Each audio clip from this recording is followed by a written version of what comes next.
And this is one of the biggest issues regarding the structure of reality, as far as I can tell, because everyone from physicists to neurobiologists debates this.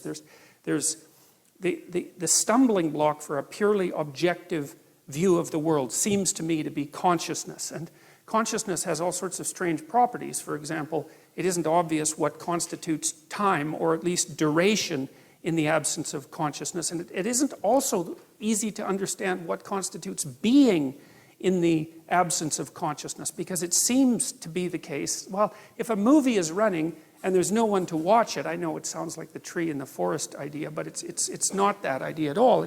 If a movie is running and no one's watching it, in what sense can you say that there's even a movie running? Because the movie seems to be the experience of the movie, not the objective elements of the movie. And there's something about the world, at least insofar as we're in it as human beings, that is dependent on conscious experience of the world. Now, of course, you can take consciousness out of the world and say, well, if none of us were here, if there was no such thing as consciousness, then the cosmos would continue running the way it is running. But of course, it depends on what exactly you mean by the cosmos when you make a statement like that, because there's something about the subjective experience of reality that gives it reality. Or at least that's one way of looking at it. And since we're all pretty enamored of our own consciousnesses, although they're painful because they define our being, it's not unreasonable to give consciousness a kind of metaphysical primacy. Now, and it's deeper than that, it's a deeper idea than that, because there are physicists, and they're not trivial physicists like John Wheeler, who believes that in some sense consciousness plays a constitutive role in transforming the chaotic potential of being into the actuality of being. And he actually thinks about it, he's not alive anymore, but he actually thought about it as playing a constitutive role, And then from the neurobiological perspective, or from the scientific perspective, it's like consciousness is not something we understand. I don't think we understand it at all. It's something we can't get a handle on with our fundamental materialist philosophy. And I don't know why that is. It's quite frustrating if you're a scientist, but it isn't clear to me that we've made any progress whatsoever in understanding consciousness, even though, well, we've been trying to understand it for hundreds of years, and even though psychologists and neurobiologists and so forth have really put a lot of effort into understanding consciousness from a scientific perspective in the last 50 years. So anyways, what it seems to me is the idea that God used the word to extract habitable order out of chaos at the beginning of time, which is roughly the right way of thinking about it, seems to me deeply allied with the idea that what it is that we do as human beings is encounter something like a formless and potential chaos. I mean, we're not omniscient, obviously, and we can't just do whatever we want, but we encounter a formless and chaotic potential. That's always what we're grappling with. And somehow we use our consciousness to give that form. And this is how people act. Like if you look at how they regard themselves, it's how they act. Because you say things to people like, well, you should live up to your potential. And you make a case that there's something about a person that's more than what is, that yet could be if only they participated in the process properly. And everyone knows what that means, and no one acts like a mystery has been uttered when you say that. And you can see a situation in your own life that's full of potential. You're often extremely excited when you encounter something that's full of potential, because what you see is something that could be. You see a future beckoning for you that could be if only you interacted with it properly. And it activates your nervous system, right, in a very basic way. And we even understand how that happens to the degree that we understand how the nervous system works, because the systems that mediate positive emotion, which are governed roughly by the neurochemical dopamine, and which have their roots way down in the ancient hypothalamus, a very, very archaic and fundamental part of the brain, that responds to potential, which is the possibility of accruing something new and valuable. It responds to potential with active movement forward and engagement. And so we're engaged in the world as potential, and it looks like consciousness does that. And so there's this idea that, and this is the main idea that I think is being put forth in Genesis 1. It's something like, and you see this in mythology, like from what I've been able to gather, there's always three causal elements that make up being at the bottom of world mythology. And one is the formless potential that makes up being once it's interacted with, and that's generally given a feminine nature.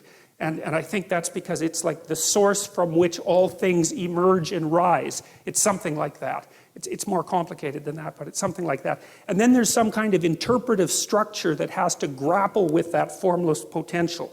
And I think that's the sort of thing that was alluded to by Immanuel Kant when he was criticizing the notion that all of our information comes from sense data, which would be the pure empirical perspective, right? Because when you encounter the world, you encounter it with a cognitive structure that already has shape.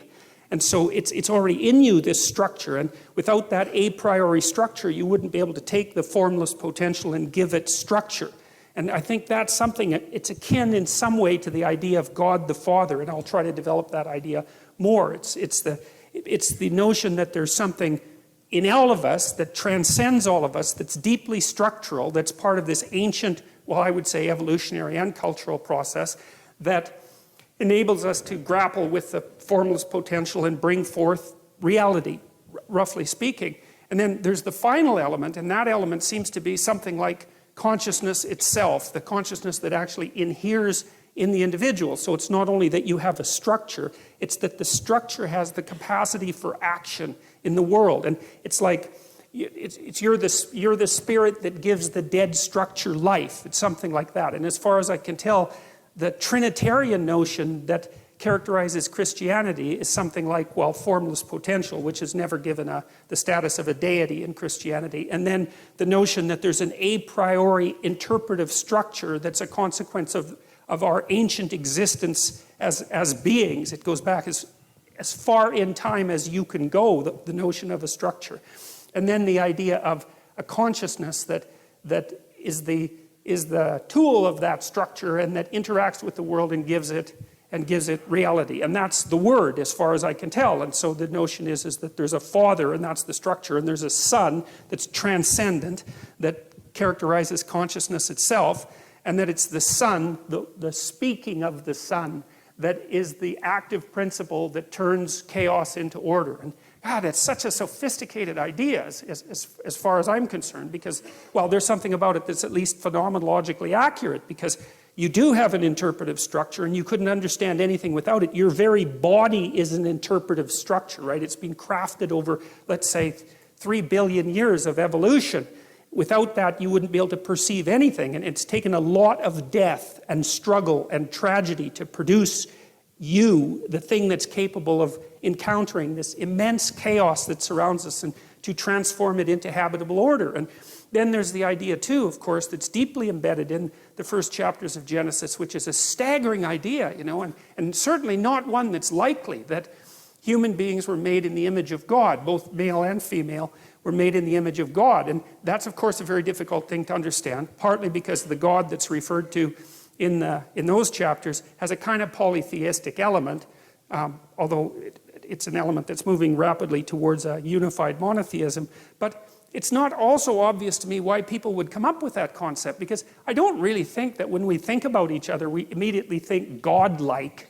You know, the notion that every single human being, regardless of their peculiarities and strangenesses and sins and crimes and all of that, has something divine in them that needs to be regarded with respect, and that plays an integral role, at least an analogous role, in the creation of habitable order out of chaos. That's a magnificent, remarkable, crazy idea. And yet we developed it, and I do firmly believe that it sits at the base of our legal system. I think it is the cornerstone of our legal system. That's the notion that everyone is equal before God, which is, of course,